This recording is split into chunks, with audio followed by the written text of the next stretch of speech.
The photographs on the table show 83 children. In 48 hours, Maxwell Taylor will drop 600 American paratroopers directly on top of them. June 4, 1944, 3:20 in the morning. Major General Maxwell Taylor stares at aerial reconnaissance photos spread across a farmhouse table in Portsmouth, England. His cigarette has burned down to his fingers. He does not notice. The first photograph shows flooded fields behind Utah Beach. The Germans opened the river locks 3 days ago. The drop zones his 13,000 paratroopers have trained for are now underwater. His intelligence officer has written in red ink across the bottom. Estimated survival rate with standard equipment, 40%.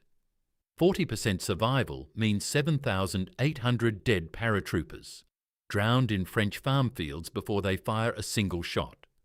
Bodies sinking in darkness, weighed down by 40 kilograms of gear, tangled in parachute cords. He picks up the second photograph. Sainte-Mère-Église, a small French town 2 miles inland. High ground, stone buildings, perfect tactical position. Control this town. Control the entire sector.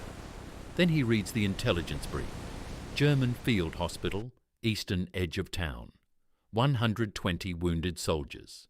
Convent of Notre Dame, town centre, 83 children, war orphans, ages 4 to 14. Sister Marie Claire and 6 nuns. Building is 50 metres from primary drop zone. He flips to the next page, a handwritten letter from French resistance. Translated, Sister Marie Claire reports the children sleep in the East Wing dormitory, 2nd floor. Windows facing the town square. She mentions one girl by name, Marie Dubois, 6 years old. Parents killed in Paris bombing. Nightmares every night. The nuns moved her bed next to the window so she can see the stars. It helps her sleep. Taylor's hand starts shaking. The cigarette falls from his fingers onto the photograph. He does not pick it up, just watches the ember burn a small black hole through the image of the convent, right through the east wing. The door slams open. Colonel Robert Sink walks in. His face is grey. Tell me you are not actually considering this. Taylor does not look up. We cannot jump into flooded fields. We will lose half the division.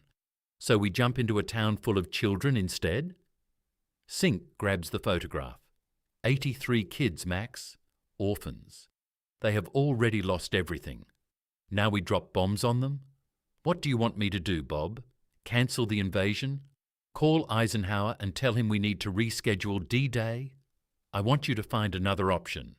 There is no other option. Taylor stands up.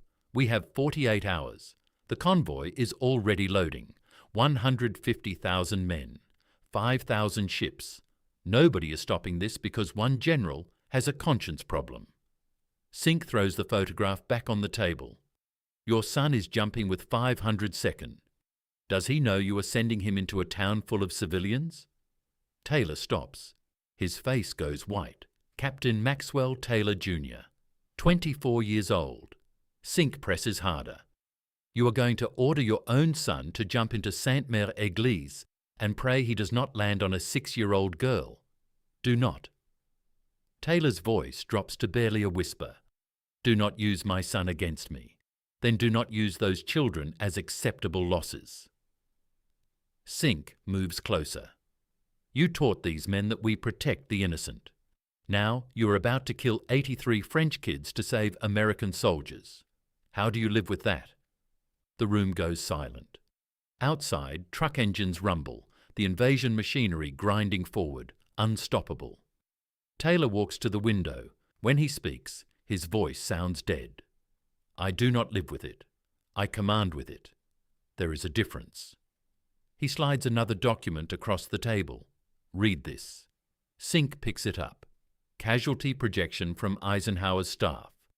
If the 101st fails to secure the causeways, the 4th Infantry Division will be pinned on the beach.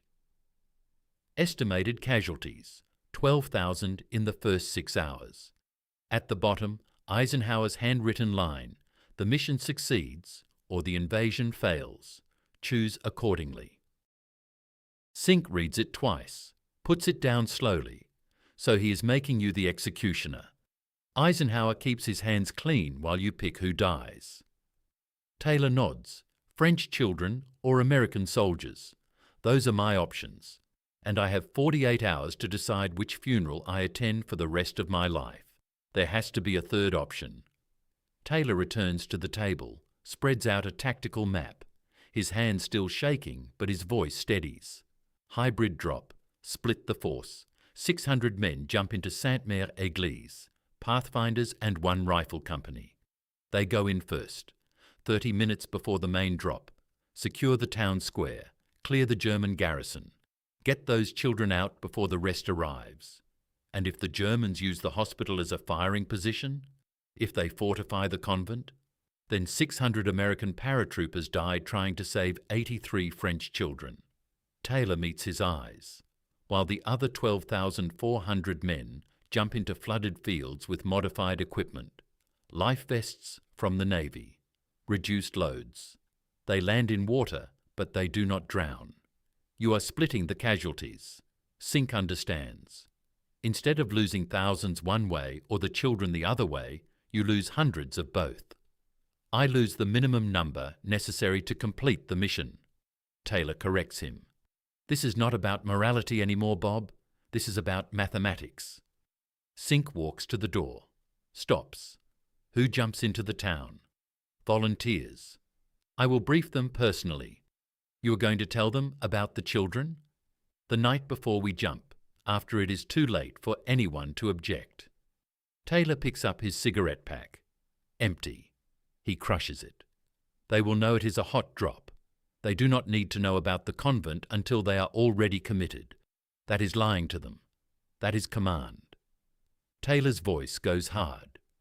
You want me to tell 600 men they might kill children? You want them thinking about that while jumping out of a C-47 at night? They hesitate for 1 second, and they are dead. So you carry that weight alone. That is what generals do. We make decisions that kill people, then we live with it, or we do not. But the mission still happens. Sink looks back. I hope you are right, Max. Because if you are wrong, those 83 kids die. And it is on you, forever. The door closes. Taylor stands alone. Something breaks inside him. He walks to the corner of the room where no one can see him through the window. Bends over. His stomach heaves. Nothing comes up. He has not eaten in 18 hours. But his body tries anyway, 3 times. Dry heaving in the darkness while outside his men prepare to jump into hell. When it stops, he straightens up, wipes his mouth. His command mask slides back into place, like nothing happened. He returns to the table, pulls the photograph of Sainte-Mère-Église closer, studies the convent, the east wing windows, where Marie Dubois sleeps, 6 years old, moved next to the window so she can see the stars. He folds the photograph carefully, puts it in his breast pocket, right over his heart. If that girl dies, he wants her face with him, not in a file, not in a report. With him, in Normandy, for whatever comes after. Then he picks up the phone, calls Navy Supply Command. His voice steady now, professional. Like he did not just vomit in a corner, he needs 800 life preservers delivered to 3 air bases by tomorrow noon. Strip them off damaged ships if necessary. Priority Alpha. Next call, his operations officer, start putting together a volunteer roster, 600 men, Pathfinders plus 1 rifle company. Briefing tomorrow night, high risk, high importance. 1 more call. This one he hesitates before making. His hand hovers over the phone for 10 seconds. Then he dials. Captain Taylor answers on the second ring. His son's voice, young, eager. Max. Taylor uses his first name, not captain, not soldier. Are you packed? Yes, sir. Ready to jump. Good. Taylor's voice almost breaks. Listen to me. When you jump, stay with your squad. Do not try to be a hero. You do your job and you come home. Understood? Dad. His son laughs. I have been through the same training as everyone else. I will be fine. I need to hear you say it. Taylor's hand grips the phone so hard the metal edge cuts into his palm. Promise me you follow orders. Promise me you do not take unnecessary risks. There is a pause. His son hears something in his voice. I promise, his son says quietly. I will see you after. After, Taylor repeats. Yes. After? He hangs up, looks down. Blood is running from his palm where the phone cut him. He does not feel it, does not clean it, just watches it drip onto the photograph of the flooded fields. Outside, dawn is breaking, grey light through the windows. Somewhere in France, Marie Dubois is waking up, walking to the window to watch the sunrise. She does not know that an American general is sitting in England, bleeding onto a map, having just decided whether she lives or dies. Taylor picks up his pen, starts writing orders. His blood smears across the paper. He does not stop writing. 48 hours. June 5th, 1944. 9 o'clock in the morning. 24 hours before the jump. Maxwell Taylor stands in front of 600 men who do not know they are already dead. The briefing room at RAF Upottery Air Base is packed. Pathfinders, one rifle company from 505th Parachute Infantry Regiment. The best soldiers in the 101st Airborne. They sit on wooden benches, smoking, joking, checking their gear. They think this is another pre-invasion briefing. They are wrong. Taylor watches them, memorizes their faces. In 24 hours, some of these men will be corpses in a French town square. He chose them, and they do not know it yet. Colonel Sink stands beside him, whispers, "You do not have to do this alone." Taylor shakes his head. They deserve to hear it from the man who made the decision. He steps forward. The room goes quiet. "Gentlemen," his voice cuts through the cigarette smoke. "What I am about to tell you does not leave this room. What I am about to ask you to do will likely get many of you killed, and you are going to volunteer anyway, because if you do not, thousands of other Americans will die instead." The room is silent now, every man staring. The invasion launches tomorrow at dawn. What you do not know is that our primary drop zones behind Utah Beach are flooded. The Germans opened the river locks. Our men will land in 2 meters of water, with full combat loads. Taylor pauses. Survival rate is 40%, maybe less. Someone in the back whispers, "Jesus Christ, there is an alternative, a town called Sainte-Mère-Église, high ground, dry, perfect tactical position. Take that town, we control the entire sector." The 4th Infantry walks off the beach straight into Germany. He pulls down a map, points to the town. Here is the problem. German garrison, roughly 200 soldiers, dug in, fortified positions. You will be 600 paratroopers jumping into a hot zone at night. No support, no backup. You hold that town alone for 2 hours until the main force arrives. A lieutenant in the front row raises his hand. "Sir." "Why us?" "Because timing." Taylor meets his eyes. You jump 30 minutes before everyone else. You secure the town before the Germans realize the invasion has started. When the main force arrives, they land on a secured drop zone instead of a killing field. He walks to the front of the room. "I am asking for volunteers. If you step forward, you are accepting a mission with a 30% casualty rate, maybe higher. You will jump first, fight first, die first if it comes to that. But you will save thousands of American lives. Nobody moves. The room is frozen. Then a sergeant in the 3rd row stands up. Name is William Tucker. From Boston, 22 years old, scar across his cheek from a training accident. "Sir, I volunteer." Another man stands, then another, then 10, then 50. Within 2 minutes, all 600 men are on their feet. Taylor feels something crack inside his chest. These men trust him. And he is about to send them into a nightmare. "Sit down." His voice is rough. "All of you sit down. They sit, confused. Taylor takes a breath. There is one more thing you need to know. I did not tell you before because I needed to see who would volunteer based on the mission alone. Now you need to know the full truth. He pulls out the photograph, the one from his breast pocket, the convent. He pins it to the board. This building is in the centre of Sainte-Mère-Église, convent of Notre Dame, currently housing 83 French children, war orphans, ages 4 to 14, plus 6 nuns. The building is 50 metres from your primary drop zone. The room goes dead silent. Sergeant Tucker sits down hard, like his legs stopped working. Private McKnight drops his cigarette. It burns a small hole in the wooden floor. Nobody moves to pick it up. The Germans have a field hospital next to the convent. They are using the children as human shields. If we bomb the town, we kill kids. If we drop artillery, we kill kids. If we go in shooting without clearing the area first, we kill kids. He lets that sink in. Your mission is not just to take the town. Your mission is to secure that convent. Get those children out, alive, before the shooting starts. You will have maybe 10 minutes between landing and contact with German forces. 10 minutes to reach the convent. Evacuate 83 children and 6 nuns. Get them to safety. Then hold the town against 200 German soldiers who will be trying to kill you. A corporal in the back stands up. His face is pale. Sir, if we are evacuating kids under fire, that means we cannot shoot back. We will be sitting ducks. Correct. Taylor does not sugarcoat it.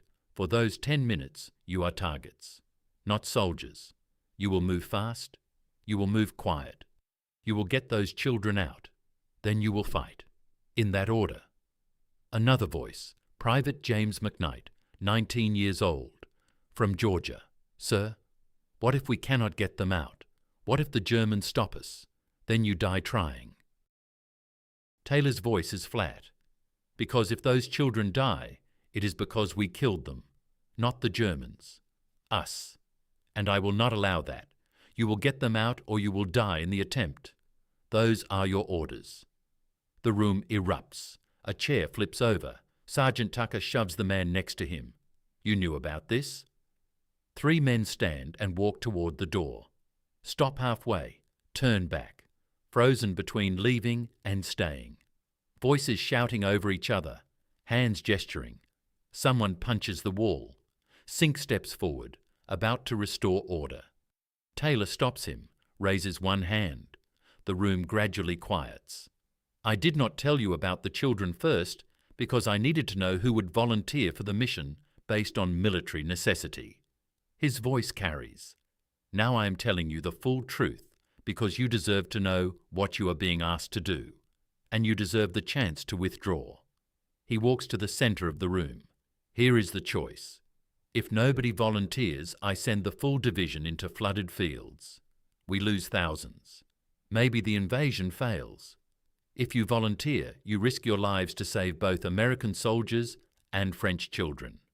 You become the men who saved D-Day, or you become the men who died trying. He pauses, looks at every face.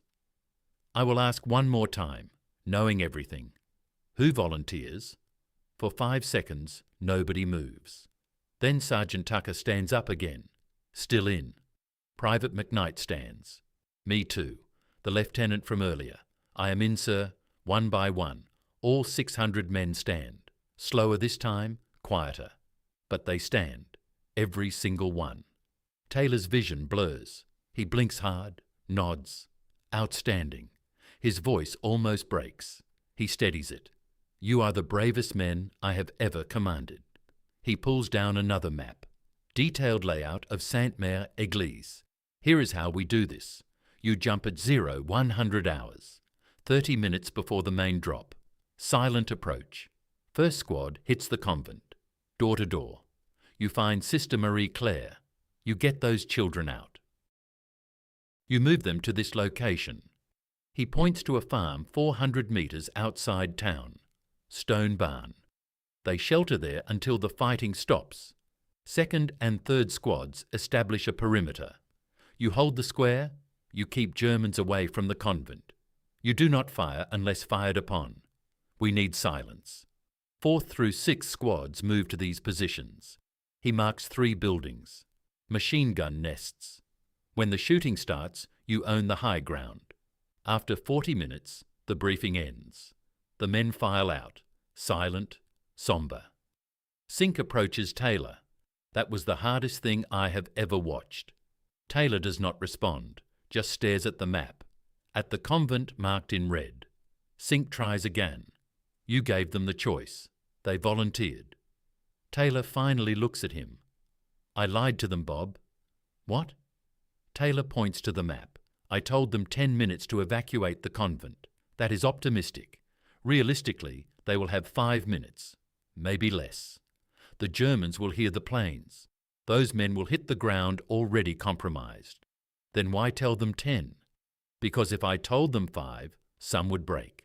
They need to believe it is possible, even if it is not. Sink stares at him. You are sending them into a mission you do not think they can complete. I am sending them into a mission they have to complete, Taylor corrects. Whether I think they can is irrelevant. They will do it or die trying. That is command. He walks to the window. Outside, the 600 volunteers are boarding trucks, checking their gear, writing last letters home. Taylor pulls out the photograph. Marie Dubois, the 6-year-old who sleeps by the window.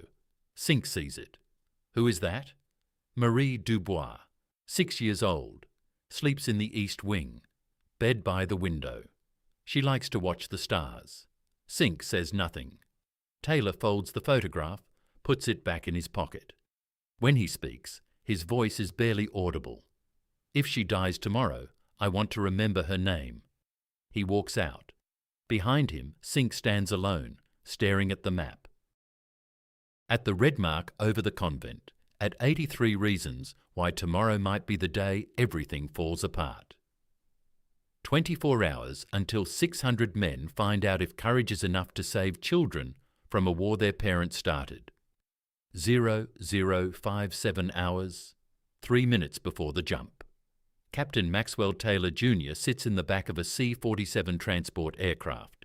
Engine noise drowns out everything except his own heartbeat. Around him, 17 other paratroopers, first squad, the convent team. He does not know his father lied about the timing. He does not know they have 5 minutes instead of 10. He does not know that in 3 minutes he will either save 83 children or die trying. The red light comes on. Stand up, hook up. Taylor Jr. clips his static line to the cable, checks the man in front of him. The ritual is automatic, practiced 1,000 times. Through the open door, he can see darkness. Somewhere below is France. Somewhere below is a convent full of children who have no idea American paratroopers are about to fall from the sky. The light turns green. Go, go, go. He jumps. The night swallows him. On the ground, Sister Marie-Claire wakes to the sound of aircraft engines. She gets out of bed, walks to the window, looks up. Then she sees the parachutes, white flowers blooming in darkness, falling toward Sainte-Mère Église, falling toward her convent. She runs to the dormitory, 83 small bodies in rows of iron beds.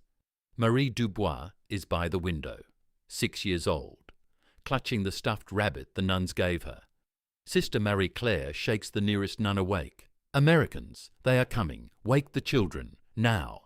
Captain Taylor Jr. hits the ground hard, rolls, releases his chute. His squad is scattered across the town square. He counts heads. 14 men visible, 4 missing. Move. Convent is 50 meters north. He points. First and second fire teams with me. They run through the darkness. Stone buildings on both sides, empty streets. Too quiet. Then the shooting starts.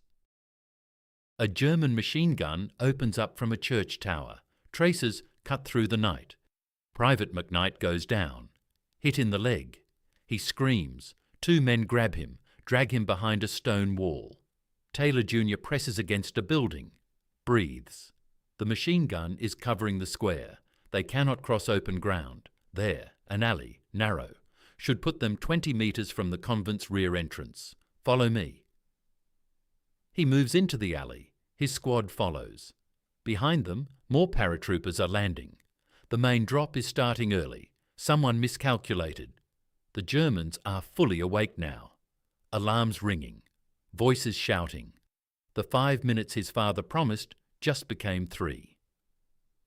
Inside the convent, Sister Marie Claire has 83 terrified children awake and dressed.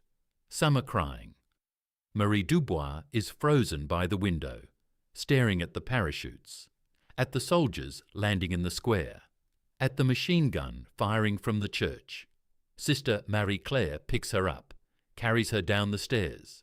Then the back door explodes inward. American soldiers pour through, rifles up, flashlights cutting through darkness. One of them is shouting, "English. We are Americans." The soldier's voice is urgent. "We are here to evacuate you. Everyone out. Now. Follow me." Sister Marie Claire sees the name on his uniform, Taylor. She speaks in accented English. "You are his son. He sent a message 3 days ago. Through the resistance. He said you would come." Taylor Jr.'s throat closes. His father planned this, every detail, even contacted the nuns, even made sure they would trust his son. How many children? 83. He does the math. 83 children, 6 nuns. His squad is 14 men. McKnight is wounded. That leaves 13 soldiers to move 89 civilians through a town full of Germans to a barn 400 metres away. Impossible. He does it anyway. Listen to me. He addresses the nuns. "We are moving to a farm north of town. Stone barn. You will be safe there. But we have to move now. Fast. No talking. No stopping. If you hear shooting, you run faster. Understood?" Sister Marie Claire translates. The nuns nod. Sergeant Tucker appears in the doorway. "Sir, Germans are moving toward the square. We have maybe 2 minutes. Then we move now." Taylor Jr. turns to his squad. Perimeter formation. Children in the centre. "Anyone see a German, you signal. Do not fire unless I give the order. We cannot let them know we are escorting civilians." Why not? Because if the Germans know there are kids in the column, they will target us specifically. Taylor Jr. checks his rifle. Our job is to be invisible for 400 metres. Then we fight. They move out. A column of soldiers and children and nuns slipping through dark streets. The machine gun is still firing at the square, the sound of battle growing, grenades, small arms, shouting in English and German. They are 200 metres from the barn when a German patrol rounds the corner ahead. 4 soldiers, rifles slung, walking casually, talking. They have not seen the American column yet, 30 metres of darkness between them. Taylor Jr. raises his fist. The column stops, silent. The Germans turn, start walking toward them. Taylor Jr. has 3 seconds to decide. If he fires, every German in town hears it. If he does not fire, the patrol walks straight into 89 civilians. He makes a decision his father would understand. Squad, fix bayonets. The soldiers understand immediately. No shooting. Hand to hand. Quiet kills. The Germans are 15 metres away, still talking, still unaware. 10 metres. One of the children coughs, a small sound, but in the silence it carries. The lead German stops. He heard something. He is staring into the darkness, trying to see.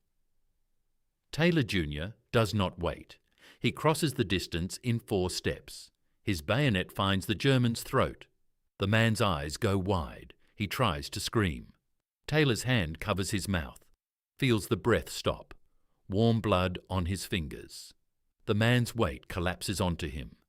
Tucker is right behind him. Takes the second soldier. 2 more Americans hit the 3rd and 4th Germans simultaneously. It is over in 8 seconds. 4 dead Germans. 0 shots fired. Taylor Jr. is shaking. He has killed before, but never like this. Never close enough to feel the man die in his hands. Keep moving. His voice sounds strange. We are almost there.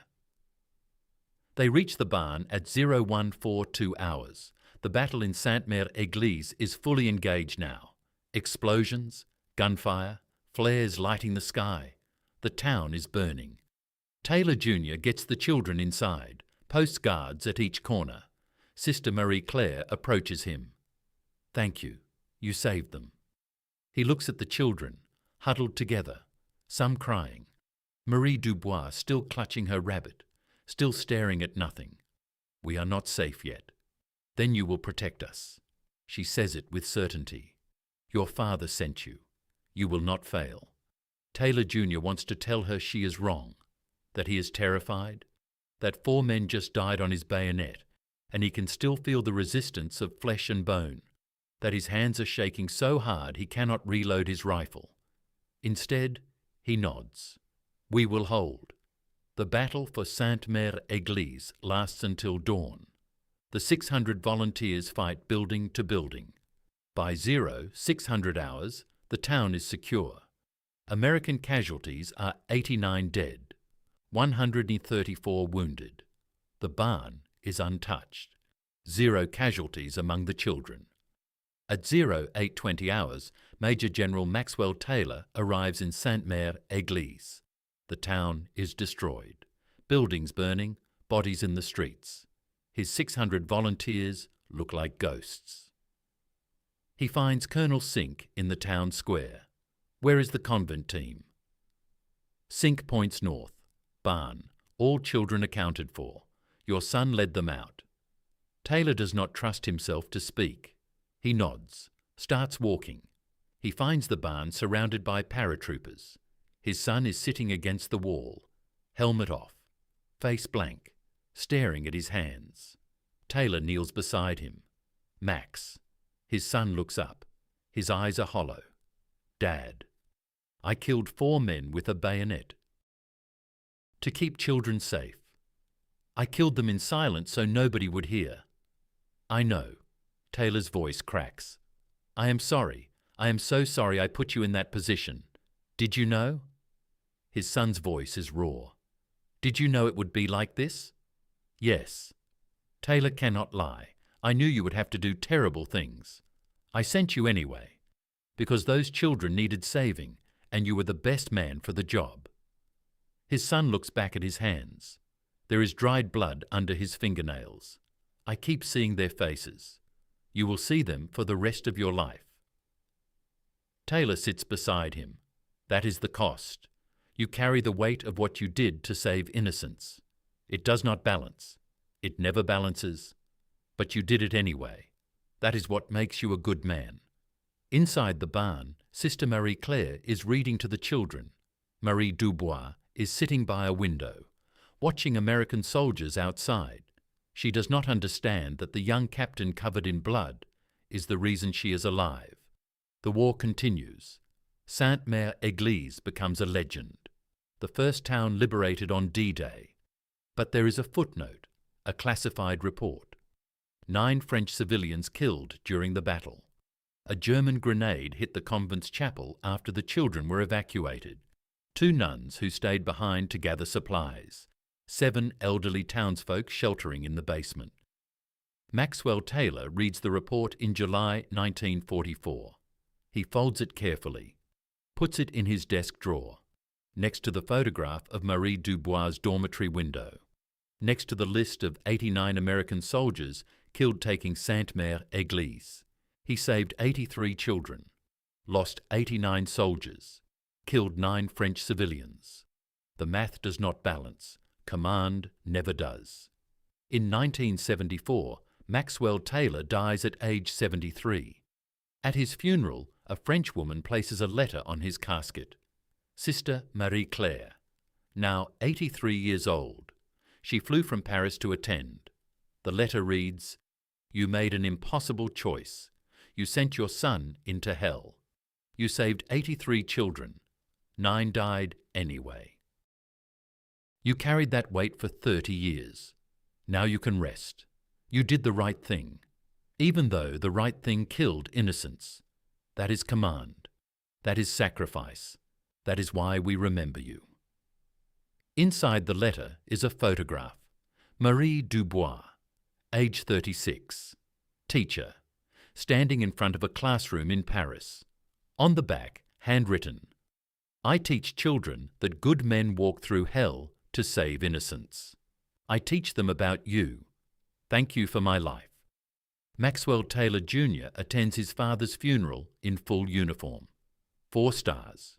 He became a general too. He never spoke publicly about Sainte-Mère Église, never told anyone what he did in that alley with a bayonet, never forgot the faces. But every June 6th he flies to France, visits a barn 400 metres north of Sainte-Mère Église, stands where he stood in 1944, remembers 83 children who lived because his father made an impossible choice and sent him to execute it. Command is choosing who dies. Leadership is living with that choice. Maxwell Taylor did both, and paid the price every day until his last breath.